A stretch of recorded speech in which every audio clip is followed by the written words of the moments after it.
Nesta preparação nós temos uma coluna vertebral completa. Nós vamos começar avaliando aqui a porção cervical da coluna para mostrar os ligamentos, dois importantes ligamentos da coluna vertebral, que é o ligamento longitudinal anterior e o ligamento longitudinal posterior.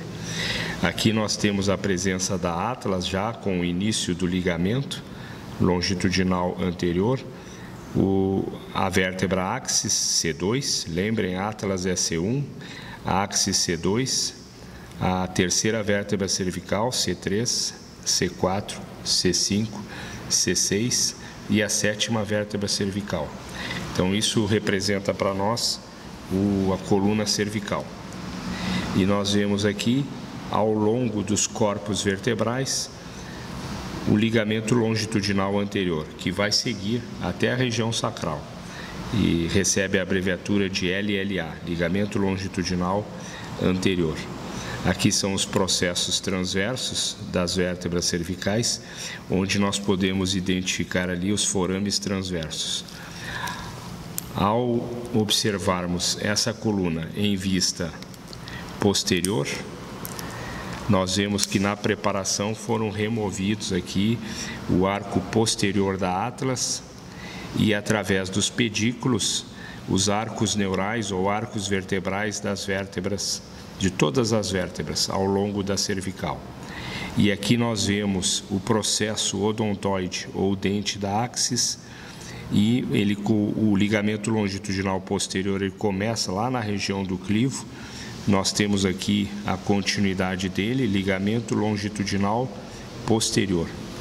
É interessante observar como o ligamento ele tem projeções laterais que fazem a amarração do ligamento longitudinal posterior com os discos entre as vértebras. O ligamento longitudinal posterior ele não tem fixação no corpo da vértebra, porque as veias base vertebrais ou veias que drenam o sangue do corpo vertebral justamente passam através desse espaço entre o ligamento longitudinal posterior e o corpo da vértebra. Então, no ligamento longitudinal posterior, nós vamos ter fixações intermitentes do ligamento ao longo do canal vertebral. Outra coisa importante é entender que o ligamento longitudinal posterior está dentro do canal vertebral, acompanhando a face posterior dos corpos vertebrais.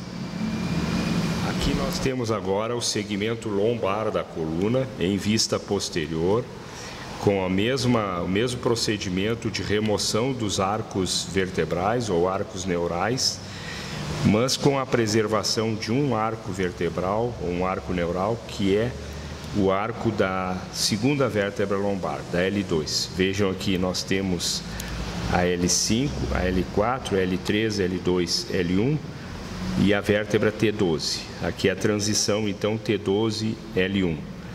Dentro do canal vertebral, nesta vista posterior dos corpos vertebrais, a continuidade do ligamento longitudinal posterior, LLP.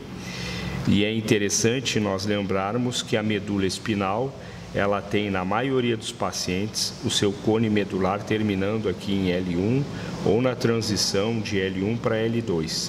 Então, a preservação do arco vertebral de L2, ela é propositada aqui para a gente reconhecer que até aqui nós temos a presença da medula espinal.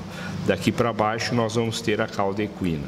Então, ligamento longitudinal posterior, aqui L3 com o arco vertebral removido, L4 e L5, e nós vemos aqui o ligamento do osso ilíaco com a região lombar, o ligamento ilio-lombar.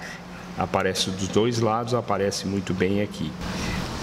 Bom, aqui nesse segmento a gente tem a transição lombo-sacral, nós vemos aqui a L5 e a S1, e reconhecemos aqui do processo transverso da quinta vértebra lombar o ligamento ilio-lombar.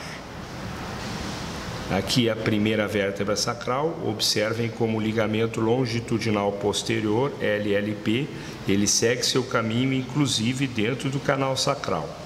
Aqui também foram removidos os processos espinhosos que formam as cristas sacrais, expondo todo o canal sacral. E nós vemos aqui na continuidade da crista ilíaca a espinha ilíaca póstero superior.